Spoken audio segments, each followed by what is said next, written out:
And so he's saying that, he just passed on what the president was saying. And that's a very interesting statement. And it makes you wonder what else he's going to say. The other thing that we know is that Fiona Hill, who was President Trump's director of Russia and European policy at the National Security Council until this summer, is also supposed to testify this week. And she is not a Trump ally. She is seen as a Russia hawk. She's a policy person. And she's going to, according to a person familiar with her testimony who told us this week, she's going to say that Sondland, along with Rudy Giuliani, were essentially running a shadow foreign policy on Ukraine that circumvented the National Security Council, including her and then National Security Advisor John Bolton. And so Sondland's also going to have to answer a broad array of questions. And, it's not just him, but it's others who are testimony that's coming this week and other deadlines for subpoenas this week. Can I ask you quickly before I get to Charlie Hill, because she's a former Trump administration official, might she be covered under an executive power if they say we don't want you to testify? Could that keep her from doing so? Yeah, it's a great question. It's much easier for the White House to block current government officials from testifying. It is a lot harder. The law is murkier when it comes to former officials. And that's why it's one of the reasons it's going to be so interesting to see how Fiona Hill's case plays out, because that'll give you a sense of how other former officials, including potentially John Bolton, the former National Security Advisor, and whether Congress is able to compel their testimony as well. Okay, Charlie, these 2 points that we made from our reporting about Sondland's text and then what happened and then now what he's saying about it. I want your thoughts on that. And also, if this is the heart of what Sondland is going to say in terms of his testimony, how are Democrats going to view it? Does that add any substance to the impeachment inquiry? Well, so what we're talking about is where the American ambassador to Ukraine says in writing, this looks like a quid pro quo, essentially. I'm not quoting verbatim there, but it's outrageous that we would be holding up military assistance to gain help in a domestic political campaign. 5 hours pass, and then Sondland writes back to him and says, in this very stilted, almost like a lawyer wrote it way, there is no quid pro quo here, and also let's stop writing, talking in text. It's a very suspicious looking message. And so if Sondland is now preparing to tell Congress that he didn't actually know that and he was just being a stenographer for Trump, it makes even whatever mitigation value that weird message had go further away. The more broadly interesting thing about it is the sign that Sondland is breaking with Trump. That he sees the writing on the wall and wants to have his own life after this. He's an independently wealthy businessman. He's not someone whose entire prestige and everything about he's ever done professionally comes from his association with President Trump. He didn't even support President Trump during the campaign. Only after he won the election did he give that giant check to the inauguration. Yeah. So it's a sign that Trump's wall of resistance around this may be cracking. Okay. Charlie Savage and Carol Lee, guys, great to talk with you both. Thanks for breaking it all down for us. Thank you. Appreciate it. As the list of government officials testifying before Congress gets louder, a bold prediction made on our air became a reality this week, and the congressman who made that prediction is going to join me next. Plus, why one political operative says the moderate with the best shot at winning 2020 hasn't even gotten into the race yet.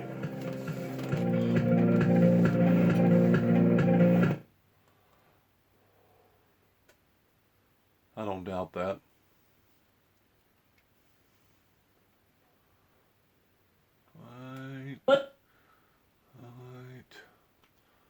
A phone call that could take down a presidency. Ari Melber breaks down where the impeachment inquiry could lead. Trump and Ukraine, tonight at 9 on MSNBC. There was no quid pro quo. It was a perfect conversation. What really happened in Ukraine? Were you ever approached by, or did you meet with Rudy Giuliani? Richard Engel reports from Kiev with a look at the facts. On Assignment with Richard Engel, Trump and Ukraine, Fact and Fiction, tonight at 10 on MSNBC. I, in fact, had an encounter, I think it was about the 1st of August, with a State Department person who told me about the dismissal, the firing of our ambassador. It was said that the lady who was fired, who was highly respected, was fired because she would not go along with a political activity of the administration that they were trying to force, and she thought it was wrong, and she was fired as a point of conscience. And that is Representative Steve Cohen right here on this show last month, where he was among the first to publicly bring up the issue of Marie Yovanovitch being forced out by the Trump administration. Well, now fast forward to this past week, where the former ambassador to Ukraine was on Capitol Hill testifying about just that as part of the Democrats' impeachment inquiry. Joining me now is Tennessee Representative Steve Cohen, a Democratic member of the Judiciary Committee. Welcome back to the show. Let's get right into this one. As we just showed you, you were right there when you first confirmed this story for us. But how crucial is it to this inquiry that Yovanovitch now gave testimony directly to lawmakers? Well, she's respected, and she let people know that it was the whole Giuliani situation that forced her out, a career ambassador, who are becoming less and less, and that it was because Giuliani was running this kind of off the path diplomacy for Trump. And you got to think, why was Trump doing this around everybody, using the EU ambassador who doesn't have any connection to Ukraine and using Giuliani and going around the traditional circles? Because he knew it was wrong. The process tells you the result, and the process was edgy, sketchy, to use one of Trump's words, shifty. Shifty Trump was trying to do something on the sides of the State Department. Very shady. Pompeo's direct vision, and certainly out of sight of the American public. Yeah, and this is someone who, I mean, Marie Yovanovitch was very well steeped in the culture of Ukraine, the diplomacy of Ukraine, the legality of Ukraine, everything about that country. So it is very interesting that she was pushed out. She's a professional. She came in the State Department when Reagan was president in the 80s. She served in Bush's State Department as an official, and I just hope there's not recriminations against her by this. You know, he got fired Andrew McCabe the day before he was going to retire to grab his pension, and I hope he doesn't do anything like this with her. Your colleague Ted Lieu spoke to me yesterday about the timeline moving forward on all this. Take a listen to what he said. He probably will. If we're going to proceed with impeachment, I believe it has to be done before the end of the year. We would love to fill in additional blanks, but there's already enough to draft at least one article of impeachment on the Ukraine scandal. There's already enough to draft at least one article of impeachment on obstruction of Congress of the American people. We're going to continue investigating, but we're not going to basically keep on investigating forever. But can Democrats expedite the impeachment process without making it look political? Probably not. Well, for one thing, it is political. Right. That's what impeachment is about. But I don't think it's going to look political. I think the Republicans look political for disregarding their oath of office and not coming on board. We are going to try to get it done before the end of the year so we can go on with our agenda of building a better America through infrastructure projects and lowering prescription health care prices and having good, reasonable gun laws and protecting the environment. But right now, we've got to concentrate on the destruction of our Constitution. Trump has subverted the Constitution. He's abused his power by asking Ukraine to get involved and try to find some information to help him politically against Joe Biden, who he obviously fears. And we need to protect the Constitution and support our oaths of office. Trump doesn't care about his oath.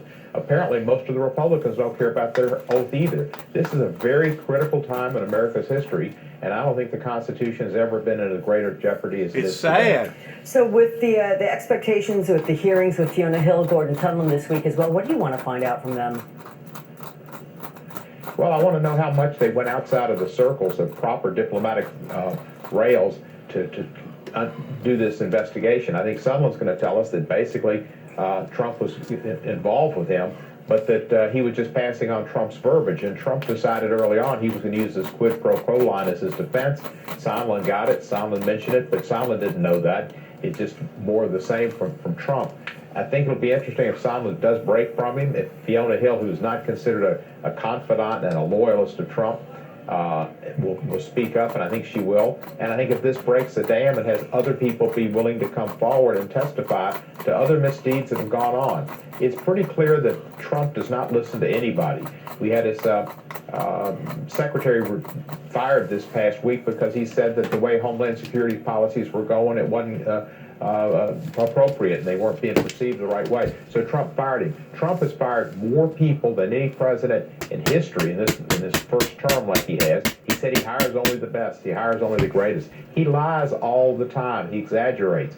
He has gotten rid of people because he can't stand criticism. He can't stand other people's advice. He has to be the center of attention. I think with Meacham, John Meacham, who said something about Winston Churchill, who wanted to be the bride at every wedding and the deceased at every funeral. Well, Trump's in about the same ego category. I'm curious what you make of the Washington Post article, which says that impeachment has put Trump into a different place. He's showing it every day. I'm curious what you make of the tone you've seen from the president lately. Is it more harsh than usual? I mean, how would you describe it? The president's losing it. He is unraveling in front of the American public. At these rallies, it's like a face in the crowd. He's Andy Griffith, a face in the crowd. He could be Mussolini. He's a fascist who is afraid that he's losing his support, and he's going to his base to rally them, and he'll say anything, and the truth does not stop him. I've said that it's true. There's no commandment, there is no scripture, there is no law that this man won't violate. And right now he's very fearful. He's being cornered, and he knows he's done wrong. He knew he did wrong in the Russia investigation, the obstructed justice. But he got Bill Barr to lie to the American public about what the Mueller report said, and that took enough edge off to get them through it. The man knows no limits, and he threatens everything that's good about America, everything that the Constitution stands for, and we need to stand up as a Congress, and I think we'll do it, and I think he'll be impeached, and then the Senate will have to show their colors. Let's get into quickly Turkey's invasion into northern Syria, with the U.S. official telling NBC News that the situation on the ground there is deteriorating rapidly. What is your reaction to what we're seeing happen there since the president pulled U.S. troops out of that area, gave the green light for that 1 week ago today, and endorsed Turkey's military operation against the Kurds? Well, the president has an unusual relationship with Erdogan, as he does with Putin, as he does with MBS and Saudi Arabia. He seems to like bad guys, and he might have business dealings. We don't know that for sure. We know he has a Trump Tower there, but he's responsible for this by cooperating and retreating. And part of the retreat might be Russia, who wants to have an involvement and control in Syria as well. What's happening to the Kurds is really it's deplorable, and it's so sad. They worked with us. 11,000 Kurds died, Secretary Mattis said, only about a dozen Americans. They did the heavy lifting. They did the hard work. They were in the trenches, and they were working for and with us. Yes, they had their own agenda, but they worked with us on our agenda, and we should, for our future and for just good moral policy, standards, policies, and ethics, support the Kurds and not leave them for this battle with the Turks. There's going to be a lot of deaths. There'll be a lot of innocent deaths. It'll go on for a long time, and Erdogan wants to wipe them out. I met with some Turkish officials right before we broke, and I brought this up, the idea of a buffer zone, where the Kurds would be on one side and the Turks would be protected, and America would be or NATO could be in there protecting in the buffer zone. They weren't at all interested, and it was pretty clear to me then that there was going to be a problem coming forward. This is something Erdogan has, and it's not going to help him. It'll get the PKK more angry and launching more terrorist attacks in Turkey.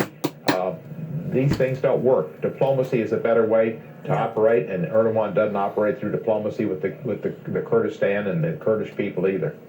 Congressman Steve Cohen, thanks so much for coming on the broadcast. We'll see you again soon.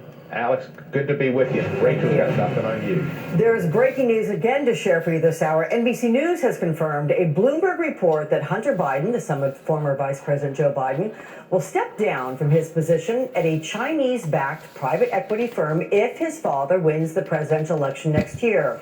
Let's bring in NBC's Ali Vitale. She's in Columbus, Ohio, just 2 days now before the 2020 Democratic debate there.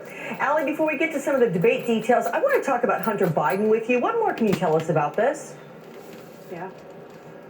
Yeah, Alex, after weeks of the Trump campaign, Trump allies, and the president himself really beating the drum on Hunter Biden's business dealings with Ukraine and China, this is the Biden campaign and Hunter Biden specifically finally dealing with this directly after weeks of insisting that he didn't have to deal with this head on. And so in that letter through his attorney today that's posted online, we see that Hunter Biden is saying that he's pledging to avoid any potential conflicts of interest if his father were to win the election in 2020. But Alex, I covered the Trump Trump campaign in 2016. And I have to tell you that this entire thing has really been a masterclass in what it's like to run against Donald Trump. Nothing is off limits. Joe Biden is seeing that now firsthand, and he is the person who's pitched himself as the person who's the best position to go up head to head against Donald Trump. And we have seen him change over just the course of the last few days and weeks how he has gone at the president on this issue. We've seen him get more aggressive and more direct on the campaign trail. And so it really has been a lesson of how Donald Trump plans to run against these Democrats.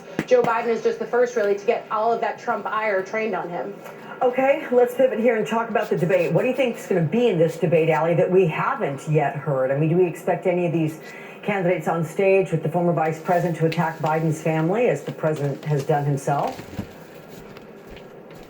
Alex, I'm really interested actually in less about if Biden's family becomes the focal point, but how Biden and frankly the rest of the people on the stage deal with this question of impeachment. Biden has a little bit of a different landscape than the other people on the stage in this because he is directly involved. It's him who President Donald Trump was talking to the Ukrainian president about. And so this is an opportunity for him to come out very directly, like we've seen him on the campaign trail in recent days, and be forceful against the way that President Donald Trump has dealt with other world leaders on this issue.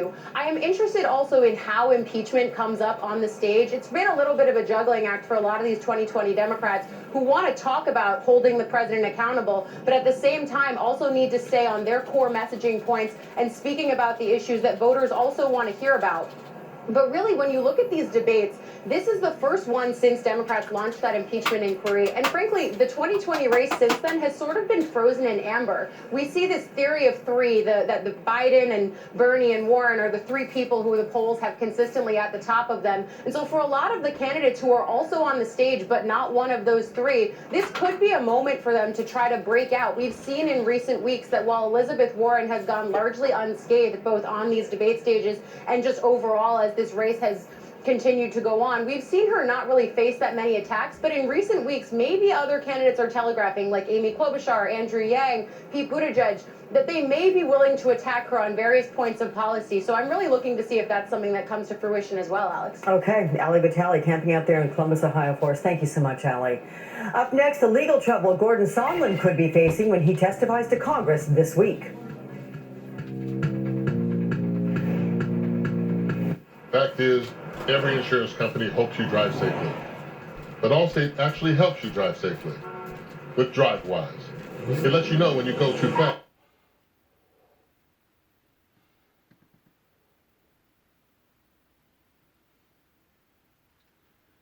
Or from Eastern Europe? I think things would be very different. How do Democrats navigate the impending mess before them and the disagreements over this?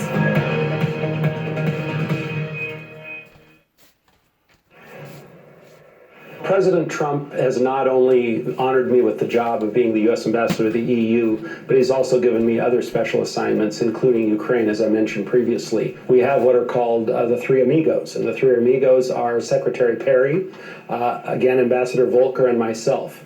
And we've been tasked with sort of overseeing the Ukraine-U.S. relationship.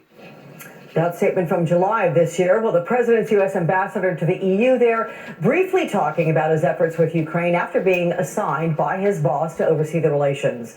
NBC News has confirmed the new reporting from the Washington Post, which says the ambassador, Gordon Sondland, plans on telling Congress at his deposition on Thursday that his texts denying a quid pro quo were directly conveyed by the president himself over the phone. While Sondland is just one of 8 people named in the whistleblower's complaint, the president's attorney, Rudy Giuliani, was revealed as the scandal's central player. So let's bring in a former federal prosecutor who's not only seen Sondland in action, but is a former employee of Giuliani, Nelson Cunningham. Nelson is also a volunteer advisor to the Biden campaign. Nelson, welcome back. We've been talking with you a lot recently, but before we get to your former boss, Rudy Giuliani, I want to focus on this new information about Gordon Sondland's testimony. If he testifies to all of this and connects the military aid for an investigation into the Bidens, how big a deal is that? What do you make of this change, somewhat walking it back, or at least as it was described earlier by Carol Lee, opening a door of sunlight to particularly cover his tracks? Well, Gordon Sondland was described last week by a Republican as, quote, the silver lining. His testimony would be the silver lining because he himself is a very, shall we say, Trumpy ambassador. He's a political ambassador. He made money in the hotel business. He gave a lot of money to Donald Trump, including $1 million to his inaugural committee. He did everything he could to ally himself to President Trump. I saw him speak earlier this summer in Europe, and he was channeling President Trump quite dramatically and to the dismay of the European Union officials who were sitting on the panel with him. So it's a surprise to see him putting distance between himself and President Trump, at least as conveyed by his handlers last night before his testimony. You've worked with former U.S. ambassadors. You've seen Sondland speak at conferences, and you know firsthand how big a supporter he is of this president. Can you see the reason why you are surprised that he'd be distancing himself from Trump right now? Well, it might be on the advice of his lawyer who said, listen, you're loyal to Trump for sure, but don't forget you're going to be testifying under oath, and perjury is not a place where you want to be in front of a congressional committee. All right, let's get to some new reports by the New York Times, which says your former boss, Rudy Giuliani, is now under federal investigation to determine whether he violated lobbying laws. Now, Giuliani has told NBC News, he is unaware of any probe, but how serious of a charge could this be? Could we see a second attorney for the president behind Michael Cohen get indicted? This is incredibly serious. Don't forget, in the last 2 years, the Justice Department, in part because of the Mueller investigation and in part because of Bill Barr's directions, the Justice Department has been much more aggressive in going after Foreign Agents Registration Act violations and in trying to squeeze foreign influence out of our political campaigns. This has been a Justice Department priority, and Rudy Giuliani is clearly in the thick of having clients overseas, taking instructions from them. He says he was working for President Trump. That does not mean that he was not also carrying out instructions on behalf of foreign clients, including Ukrainians and others that he has been representing. He is in real peril here. Now, interestingly, the president took him to lunch yesterday at a Trump country club. So the president is not allowing much room between himself and Rudy Giuliani. I think he wants to give him a bear hug and keep him close. This article, though, that I was quoting, it says that Giuliani, it says the prosecutors have, quote, no grounds to charge him with foreign lobbying disclosure violations because he was acting on behalf of Mr. Trump. So are there really no grounds to charge him? No, because clearly he could be taking instructions from more than one client at a time. He has extensive business interests in Eastern Europe, in Ukraine itself. He has clearly exposed himself here. Just because you're taking instructions from one client, in this case President Trump, doesn't mean you also aren't acting under the influence of other clients, foreign clients, whose identity should be revealed. Okay, Nelson Cunningham, what you want to bet you'll be on next weekend as well? There's so much going on. We need your expertise. Appreciate that. Coming up next, new comments today from Adam Schiff on the whistleblower case that might have the president scrambling to fire off a tweet or two. Cologuard, colon cancers. This will wind this up. Today is October the 13th, Sunday. Traveling to the darkest depths of the ocean, pushing beyond the known horizon, passing through. Mom, can we do froyo? Yeah, froyo. Yes. The all-new 2020 Ford Explorer ST with intelligent four-wheel drive and terrain management system. It's the greatest exploration vehicle of all time. New details about the impeachment inquiry ahead of a big week on Capitol Hill. Congress set to hear from more key witnesses. That starts tomorrow, despite the White House's refusal to cooperate. Let's bring in Jonathan Alter, a columnist for the Daily Beast, and Republican strategist Susan Del Percio. Both of them are esteemed MSNBC political analysts. Guys, glad to have you here. Jonathan, you first here. We've had a number of Democrats saying they have enough for articles of impeachment right now. So if that's the case, why don't they move forward with a vote? Well, I think there's actually an argument that they should move forward with a vote to open an inquiry. Remember, they haven't taken that full vote in the House. In terms of moving forward on actually voting to impeach, you want that to ripen. You want the peach to ripen, the impeach to ripen a little bit here, because there's a lot of supplemental information that we're getting every day. Now, this is not central, because we don't need a smoking gun. We have a smoking artillery range at this point. There's a tremendous amount of evidence that this president has committed impeachable offenses, but you want to bring the country along. So the timing for that vote to actually impeach him is this winter. It's a little ways off, November, December, January. You heard Ted Lieu saying on this broadcast, he says he wants it done by the end of the year. He thinks that's the time frame there. But the developments, Susan, are leading to something of a notable shift from the president. You have the Washington Post Dan Balls, who's writing, quote, "Even by the standards of this presidency, Trump has been operating beyond his often untethered bounds. His Twitter feed has been more frantic, his public comments angrier and more abusive, his sense of victimhood more visible than ever." What do you think it says about the president's mentality right now and what we might expect as this impeachment probe moves forward? I think it shows that the president is scared. He does not know what's going to happen next. He knows that people are testifying that he wished weren't testifying in front of the House, even though it is a secure hearing, meaning that it's not open to the public. But at this point, the president also doesn't see a lot of people lining up behind him. Republicans are staying quiet, but they're not really endorsing him and his behavior. And then he has the attack on Syria. I think he realizes now he has made a terrible, terrible mistake, and there is no walking it back. You cannot unkill people who have died, Kurds who have died because of the president's actions. But the use of profanity, Susan, at these campaign rallies, it seems to be part of this shift because it's become more and more heightened. Do you think there are Republicans who are going to take issue with this kind of an escalation in this kind of rhetoric? I mean, evangelicals, for one.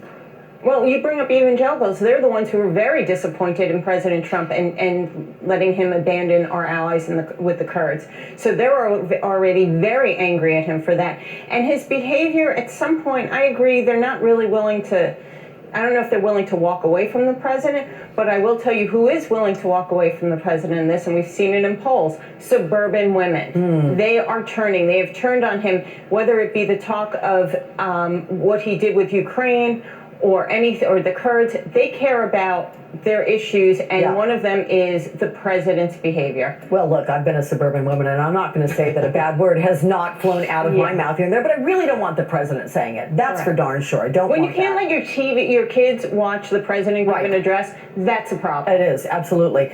Jonathan, to you now with the House Intel Committee Chair, Adam Schiff. He's revealing this update on plans to lock in that first whistleblower's testimony. Take a listen to him. Given that we already have the call record, we don't need the whistleblower who wasn't on the call to tell us what took place during the call. We have the best evidence of that. We do want to make sure that we identify other evidence that is pertinent to the withholding of the military support, the effort to cover this up by hiding this in a classified computer system. We want to make sure that we uncover the full details about the conditionality of either the military aid or that meeting with the Ukraine president. It may not be necessary to take steps that might reveal the whistleblower's identity to do that. Are Democrats at all risking a play into Republican hands, Jonathan, if they appear to be backtracking somewhat on this? I mean, what do you think their best move is here? They're not backtracking at all. I mean, they're right to be concerned that the identity of the whistleblower will be compromised by somebody, in that process. And Trump has said he wants the death penalty for the whistleblower. He's on record saying that. And so it's quite smart for them not to do anything that would risk his identity being exposed. And they don't need his evidence. The thing is, there's yellow tape around that telephone call. It's a crime scene. So, and the whistleblower has is one step removed from that. His testimony, we've moved past that. It's not necessary anymore. This inquiry is being broadened. There's now a criminal investigation that the Southern District of New York has opened into Rudy Giuliani and others. And there's nothing that Bill Barr can do about that without exposing himself to an obstruction of justice charge. So that investigation is going to play out. There is a cascade of evidence, Alex, that is developing as we speak. So no, the Democrats don't have to worry at all about backing off. The wind is moving, it's at their back. And now you have a president who's given a green light to genocide. So you have a whole other issue now. Donald Trump is in what George W. Bush used to call deep doo-doo politically. Okay, you know what, we're going to leave it there because there's nothing to top that, that's for sure. Jonathan, thank you so much. Susan, you as well. Thank we'll you, see you Alex. guys again real soon. What his critics feared most about the president's decision on Turkey may be coming true. Alleged atrocities and ISIS running free. Live reports from that region next.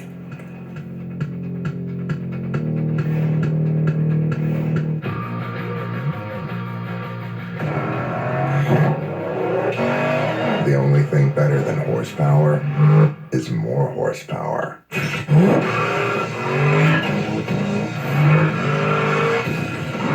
If we were for everyone, we'd be for no one.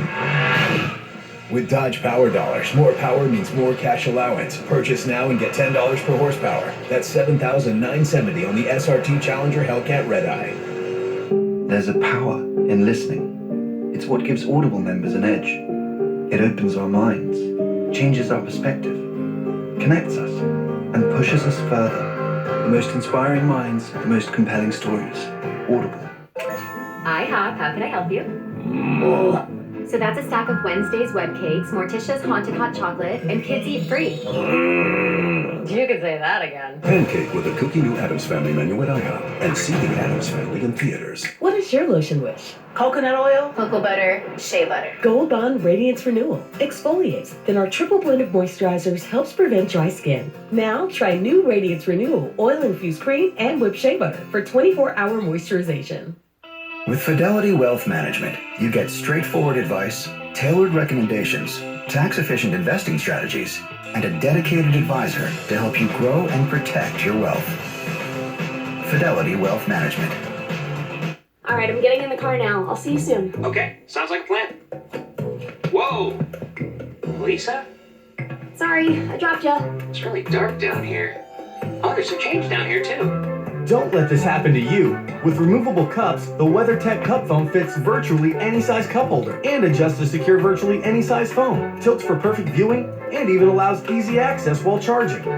That's better. Order your American-made cup phone today at WeatherTech.com. Let's hide in the attic. No, in the basement. Why can't we just get in the running car? Are you crazy? Let's hide behind the chainsaws. Smart. Yeah, okay. If you're in a horror movie, you make poor decisions. That's what you do. I'm being quiet. Breathing on me. If you want to save 15% or more on car insurance, you switch to Geico. It's what. Hello, I'm Mike Lindell, inventor of MyPillow. Just like you, I had problems sleeping. 10 years ago, I invented MyPillow. I made sure that you could adjust my patented fill so you could have the exact support you need as an individual, regardless of your sleep position. I personally guarantee that MyPillow will be the most comfortable pillow you'll ever own. Call or go to MyPillow.com now. Use this promo code and Mike will give you a second MyPillow absolutely free. For the best night's sleep in the whole wide world, visit MyPillow.com. Here's a great way to save money on your prescription medications. If you take Viagra or Cialis, we can give you a way to pay as little as $2 a pill. Compare that to prices as high as $60 per tablet. Call now with your prescription and pay as little as $2 a pill. We offer 24/7 service and always free delivery and confidential packaging. Call Pharmacy Shop 24/7 to get generic versions of Viagra or Cialis for as little as $2 a pill, plus free discreet shipping. Top Topping the hour, we begin with more breaking news. Another big development within just this past hour on the conflict in Syria. NBC News confirms that the U.S. military will now withdraw all U.S. troops from Syria, not just from the front lines of the Turkey-Kurdish conflict. U.S. officials say Turkish forces are moving south, Kurdish fighters are moving north, and U.S. troops are caught right in the middle in increasing danger. We also have learned in the last 24 hours that the Syrian forces the Kurdish forces are looking to the SDF are looking to cut a deal, if you will, with the Syrians and the Russians to counterattack against the Turks in the north. And so we find ourselves as we have American forces likely caught between two opposing advancing armies, and it's a very untenable situation. So I spoke with the president last night after discussions with the rest of the national security team, and he directed that we begin a deliberate withdrawal of forces from northern Syria. Meanwhile, new evidence is emerging of alleged atrocities against Kurds by Arab militias. And here's a warning for you. The video is disturbing to watch, though NBC News has blurred the most graphic portions. The video appears to show Arab militias executing a Kurd by the roadside. This as they shout, Allahu Akbar. Multiple U.S. officials tell NBC News the video and photographs appear genuine. The militias, U.S. officials say, include Al-Qaeda and ISIS supporters. Then take a look at this video. That's an ISIS prison coming under fire and detainees scampering for the exits. This was yesterday, just near the Turkey-Syria border, but today, hundreds more reportedly escaping under similar circumstances. There's a lot to discuss here with our team of reporters and analysts, so we're going to get right to it. Let's go first to you, Bill Neely, NBC's chief global correspondent. Bill's in Erbil, that is the capital of Kurdistan. Bill, what more are we learning about the withdrawal of these U.S. troops?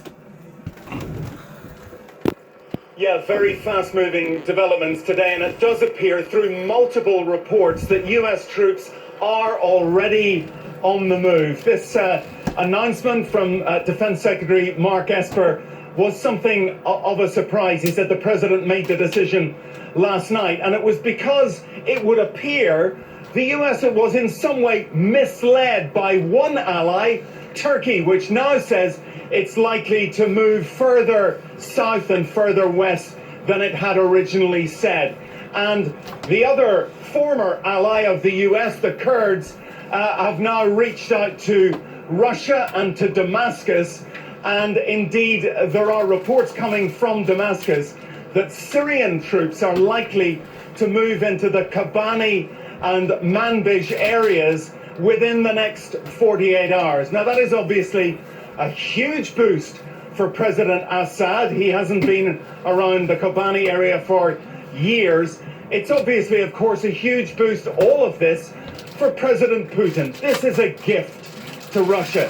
President Putin is getting exactly what he always wanted.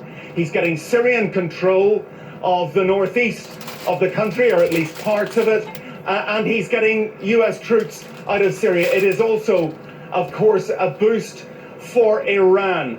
And just one other thing worth mentioning, we can talk about those reports of atrocities which are coming in.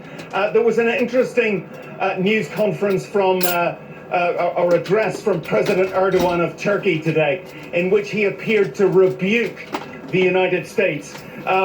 Remember, the U.S. had threatened economic sanctions against Syria. Erdogan said those who think they can make Turkey turn back its offensive with these threats are gravely mistaken. So, in terms of U.S. diplomacy and foreign policy, today isn't a great day, Alex. Okay, you know what, Bill? I'm going to use a tweet that you put out here, and you use the brevity of Twitter to pretty succinctly put out your thoughts on this. If we can have our director put this up on the screen, I'm going to read it. Breaking, U.S. Defense Secretary claims Turkey is likely to expand its attack further south than planned, and that Kurds are trying to ally with Russia and Assad for help.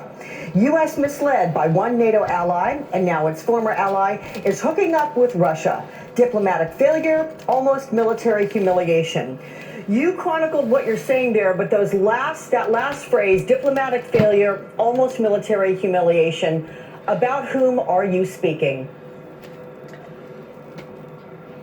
Well, it is extraordinary that, U.S. warplanes bombed Kobani for such a long time to try to get rid of ISIS. And they did so in conjunction with Kurdish forces on the ground and they took Kobani.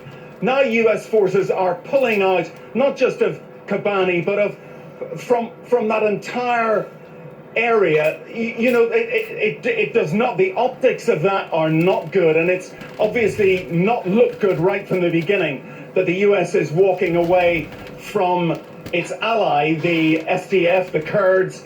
The Kurds are screaming betrayal, but now it would appear the US is pulling out from the whole area. And as I say, I suggest that is a win for Assad, it's a win for Putin, and it's a win for Tehran. Okay, well explained. Thank you so much, Bill Neely. We appreciate that. Let's go now to NBC's Keir Simmons. Keir's in Urfa, that is on the Turkish side of the border. Keir, with a welcome to you. What can you tell us about that ISIS prison? Turkey taking that Kurdish town, the prison, I guess a number. Do we know the specific number yet of those who were able to escape?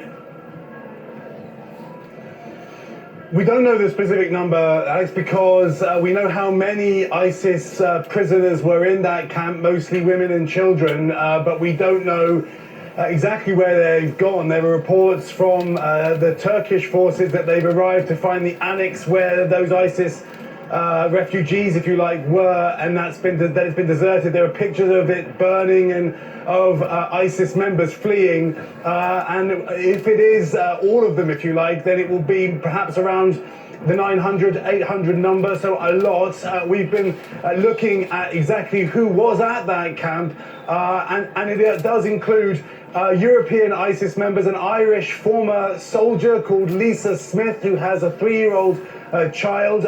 She went from Ireland to join ISIS and was in the camp. Another woman who became known from Britain, who became known as the matchmaker. She has 2 children. She became known as the matchmaker because she became infamous for persuading teenage women to travel to Syria to marry ISIS fighters. She herself had 3 husbands, all of them killed, ISIS fighters. And in an interview just in the last few months at the camp with a British newspaper, she said that many of the ISIS members of this camp were still sworn jihadis who were determined to try to get back to the fight. There also in that camp, by the way, were many so-called ISIS orphans, children, some of them too young to know exactly what was going on and with nowhere to go, with both of their parents killed. So it is difficult to know where they are. We assume that they are fleeing and trying to get away, and I don't think you can assume in any sense that many of them won't try to regroup in some way, and that this might be part of a resurgence of ISIS at some point. In terms of the town that the Turkish forces say they have taken, there are a number of crucial towns along the Syrian border close to where we are that have been held by the Kurdish forces for some time, and it is important from a strategic point of view for the Turkish forces and their militia to take those towns, as well as the crucial M4 highway running through Syria. So the Turks are saying that they are making progress. The Kurds are saying that they are fighting back and getting back control of some of these towns. It does appear to be a bitter conflict, but one, albeit very much on the Turkish side, given the air power and artillery power that they have. Okay, thank you for that update from Urfa, Turkey. Keir Simmons, much appreciated. Well, joining me right now, Kelly Magsamen. She is the Vice President for National Security and International Policy at the Center for American Progress, also a former Department of Defense official. Andy Card, he, of course, former White House Chief of Staff and an MSNBC political analyst. Betsy Woodruff-Swan, Daily Beast reporter and an MSNBC contributor. And Peter Baker, Chief White House correspondent for the New York Times and an MSNBC analyst. What a great lineup. Let's get into it, guys. Kelly, you worked at the DOD, so when you hear the latest from the ground on Turkey, what's your assessment of the situation? Well, it appears as if we're essentially hightailing it under fire, so this is a very disturbing set of developments. And I think it's important to take a step back and realize this all began because President Trump, in a phone call with Erdogan, essentially capitulated to Erdogan's manipulation on this. and set into motion a series of consequences that we're seeing play out on the ground right now, but also probably a series of very strategic consequences in the days ahead, as you noted, as the Syrians move in, as the Turks go further south, and also the Russians, of course, are not going to sit on the sidelines. Okay, and what about this news that we're talking here? Turkey expanding to push farther to the south, forcing the Kurds, to try to ally with Russia and Assad? I mean, does that make sense to you? I think Turkey has its own set of interests that it's pursuing right now vis-a-vis the Kurdish areas. But also, I think it's important to understand the Turks may be able to successfully clear some of these areas, but whether they can actually hold them is a real question. I don't think the Turkish military actually has the capacity to potentially hold this buffer zone together. So this is going to be a huge mess in the coming weeks ahead. You know, Peter, your latest analysis in the New York Times seems pretty spot on here. The headline, in Syria, Trump distills a foreign policy of impulse and faces the fallout. Is this news that we're hearing about today, is it even worse fallout than expected? Well, it was certainly foreseeable. I think a lot of his own allies and advisors told him, not just this time, but last winter when he was first thinking about pulling out of Syria, that there were, in fact, consequences if he did so, particularly if he did so in a kind of precipitous sort of way. It's not new. It shouldn't be a surprise that he wanted to get out. He's talked about this a lot. He campaigned on this. He said, I want to get out of endless wars. This has been his policy from the beginning. But there are ways to do it. And I think a lot of his allies in the Congress, and certainly some of his advisors in the administration, feel like it was done in a way that maximized the possible damage from this. To see the Kurds, our friends, the Americans, allies from the last few years now turning to Moscow and Damascus for help is a rather stark change of alignment in the Middle East, one that puts us on the outside isolated instead of the ones driving the train. Now, again, Americans are tired of wars there. It may be that he's right in the sense of channeling popular sentiment, but the way this is played out seems almost exactly what his advisors and allies warned would happen if he did this. Andy, most Republicans immediately parted with the president on this Syria issue. How much of a political problem do you think this could pose for the president if it keeps escalating? I mean, look, right now it appears to be a growing disaster. He has clearly realized unintended consequences that were easily anticipated. And I'm sure that the Republicans in the Senate and the House, who understand how important the Kurds were as allies and understand the fragile nature of everything in that part of the world, that there were going to be consequences. And this is very scary to me. This is clearly not going to be good for the United States. It's bad that it empowers Putin and the Iranians and the Syrians to do things that they might want to do. And I think it's a cancer that could spread in that region. And if I were in Israel right now, I'd be worried about what's happening in this part of the world. Betsy, there is one Republican who is supporting the president. Let's take a listen to Rand Paul from a bit earlier today. Here it is. You know what? We don't have that soundbite right now, although I can paraphrase what he said, actually quote him, because I do have it here. He said, it's very complicated, it's a messy situation, but a lot of people are not acknowledging Turkey was coming in one way or another. So I think the president was right to move 50 soldiers out of the way of Turkish onslaught, which begs this question to you, Betsy. Is that really what's happened here? I mean, Rand Paul suggesting that Turkey was going to go in whether the U.S. planned to move or not. That's an argument that other Trump administration officials have made as well. And there are reports that this is something the Turkish government was telling its American counterparts. That said, of course, it's impossible to know whether the Turks would have actually proceeded with this incredibly aggressive, violent, and brutal onslaught had the United States not pulled back the troops that we had there in northern Syria. Rand Paul is asking people to believe in a hypothetical that is ultimately on its face isn't knowable. What we do know is that Paul, for his entire career in public life, has been one of the few Republicans to aggressively oppose interventionist foreign policy. He's been a vocal critic of the U.S. presence in Afghanistan, Iraq, and Syria, and really has advocated to pull troops out of those hot spots. The reason the last week should make Senator Paul uncomfortable is that the net number of American troops in the Middle East actually went up because Trump sent a significant number of American soldiers to Saudi Arabia. So for people like Paul who want the American footprint in this part of the world to be smaller, last week was not successful. But since he's a close ally of the president, it's not surprising to hear him argue, sort of from a defeatist perspective, that the U.S. couldn't have done anything, and regardless of our actions, the Turks would have proceeded as they have. Most mainstream foreign policy thinkers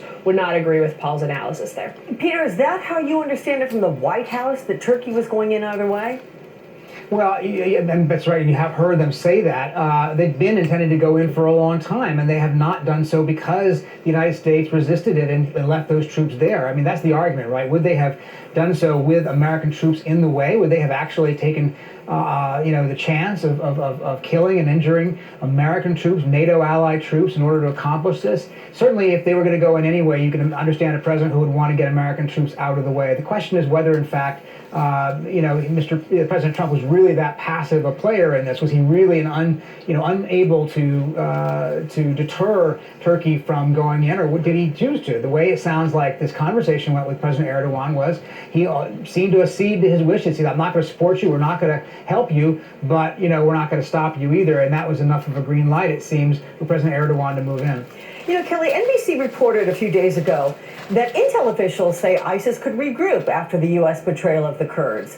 When the president made this decision, is it your sense that he took into account any advice from any Pentagon or intel officials? Absolutely not. I think we're seeing that now. I mean, to Betsy's point, I think she makes a very good point about the numbers of U.S. troops actually increasing in the Middle East.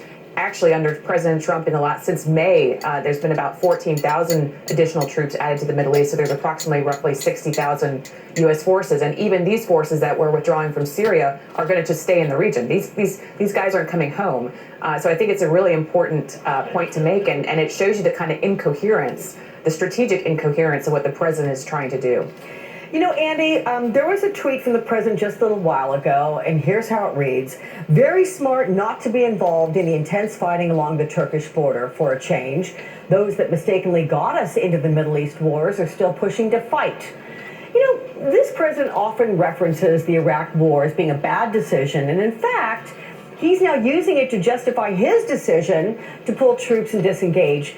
Does that have any traction among the public? And what goes through your mind, Andy, when you hear that? Well, I don't know whether it has traction with the public or not. It's the wrong thing to view from a presidential point of view. We were allies with the Kurds. They stood with us many, many times for 30 years. And we promised them that we would help protect them. And we violated that promise as a country. President Trump should not have done that. The second thing is, this part of the world is so dangerous that the U.S. presence there was actually keeping people into a better behaved position. The Turks were in a better behaved position. The Syrians were in a better behaved position. The Iranians were more restrained than they might otherwise be. Right now, the Saudis are probably worried. The Israelis are probably worried. And yes, we don't have any good allies that can say they will count on us to be there when they need us. And they might not want to be there when we need them. And that's a terrible path to be down. And I think that what President Trump has done is very dangerous, not only for the United States, but for the world. Betsy, the president's also now tweeting that he's talking to many members of Congress about imposing sanctions on Turkey after this. A conflagration of, you could argue, his own making. Certainly, and that's something that congressional Republicans have very much at front of mind. On top of that, though, there's immense skepticism that the U.S. leveling sanctions on Turkey is going to all of a sudden result in Erdogan pulling back his forces and, requiring that the allied troops fighting alongside Turkey in northern Syria, honor the Geneva Convention. U.S. sanctions are extremely unlikely to accomplish that in Turkey. And that said, the administration still hasn't leveled sanctions on them. The Trump administration historically has shown significant enthusiasm for bringing sanctions, and Secretary Mnuchin, the Treasury Secretary, people close to him will say that he really enjoys or sort of relishes his role leveling sanctions. The fact that these sanctions haven't come yet is something that Erdogan certainly would find to be heartening. And on top of that, the U.S. sided with Russia on the UN Security Council last week to move against censuring or criticizing the Erdogan government for moving into northern Syria. So the idea that the Trump administration's threats are going to be taken seriously in Ankara really strains credulity. Yeah. Look, Peter, I'm happy for you to correct me if I'm wrong here, but it strikes me as classic Trump. Single-handedly create a crisis, then start tweeting about action you're going to take to try to stamp it out. Well, it is an interesting situation, right? As of a week ago, 7 days ago, 8 days ago, this was not a crisis. It became a crisis after the president made the decision to pull those troops out and therefore, in effect, clear the way for the Turkish incursion. Now, he's making this argument they would have gone in anyway, and that's hard to know for sure. But it does feel like it's a crisis that didn't exist until he made a decision that opened the door to it. And that's the case, then he's left picking up the pieces. The sanctions against Turkey would put us at odds, even further with a NATO ally. We seem to have lost the alliance with the Kurds. The Russians and Syrians and Iranians are all cheering today. Mm-hmm. So it begs the question of whether this is handled the right way. Again, it doesn't necessarily mean that it's wrong to say it's time to get out of the Middle East. That's something he ran on. Mm-hmm. But the way it was handled certainly seems to have left things worse off today than they were a week ago. So then, Kelly, is it simplifying it too much to say that Trump created this crisis? No, absolutely not. I mean, he's like the arsonist and the firefighter all at one time, and that's been how he's done it on everything, whether it's North Korea policy or China policy and the trade war. I mean, everything across the Trump foreign policy seems to be following this pattern. He makes these impulsive decisions and then has to deal with the consequences of them, and then tries to pretend as if it wasn't his fault and it was someone else's fault or someone else's decision. And I think what we're seeing here is national security and international security is a serious thing. And when the president makes a decision, there are consequences to that decision. And it's playing out, unfortunately, very tragically for our Kurdish allies on the ground, our troops on the ground, and everybody in the Middle East. So I think, that the chances of Trump actually fixing this at this stage is probably pretty low. Okay, I want to thank Bill Neely and Keir Simmons for helping us out with their reporting, but the four of you on the panel, please stay with me because I want to talk about impeachment. Let's get to that now, everyone, as there is more breaking news on that front, this being day 20 of the impeachment. I want to back up. We're through with the impeachment for right now. We've heard enough on this particular segment. Right way. Again, doesn't necessarily mean... What we have here is basically a failure of diplomacy whenever it comes to this whole region right here.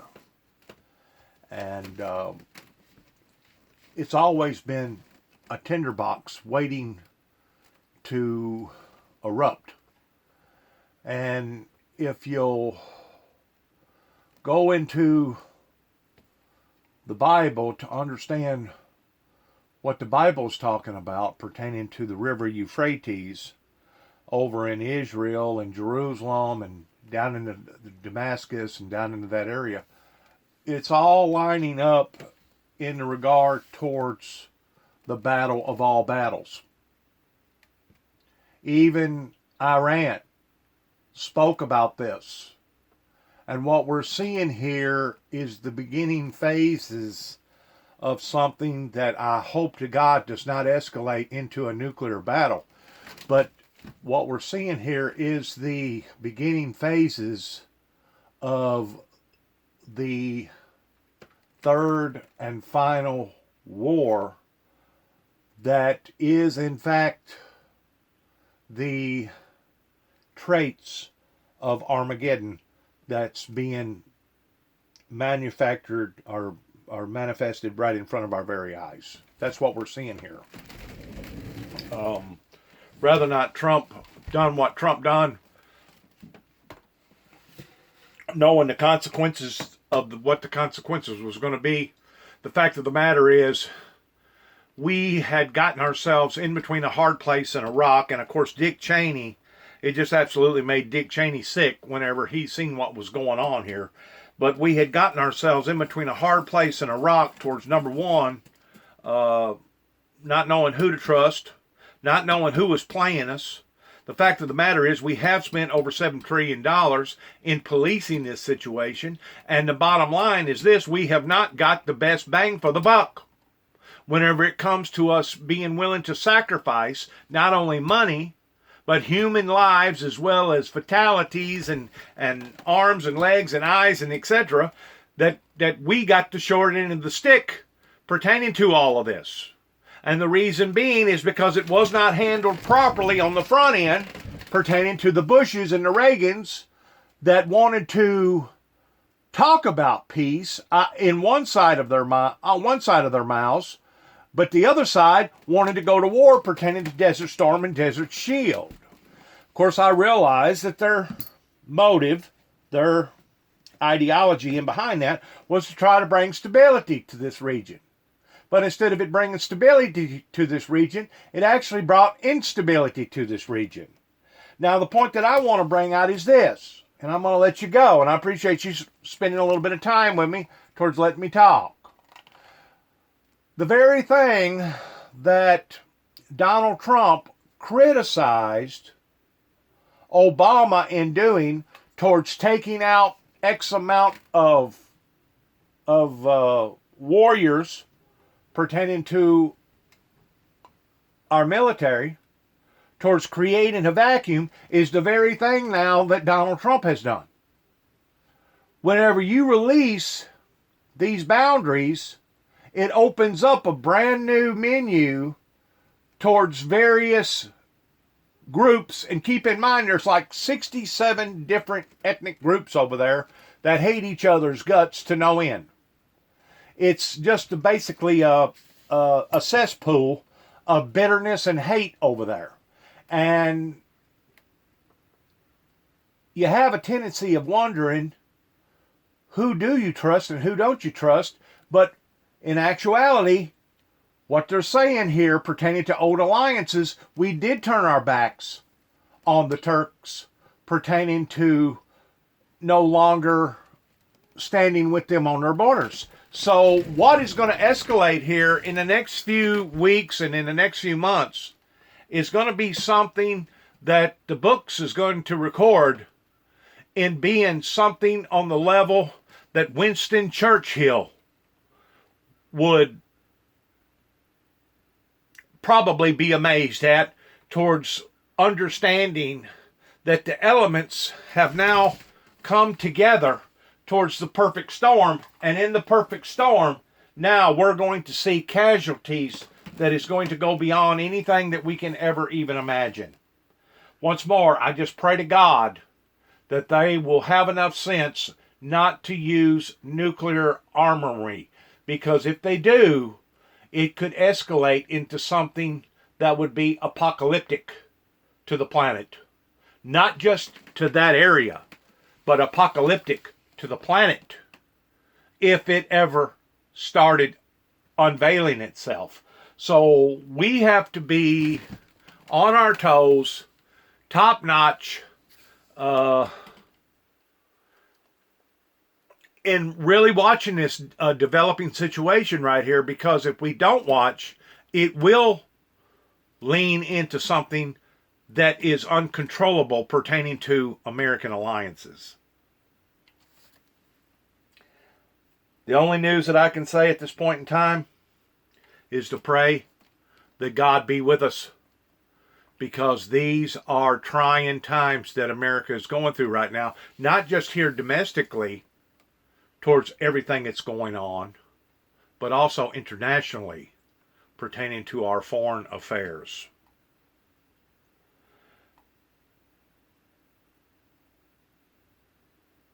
That's going to do a wrap up on this.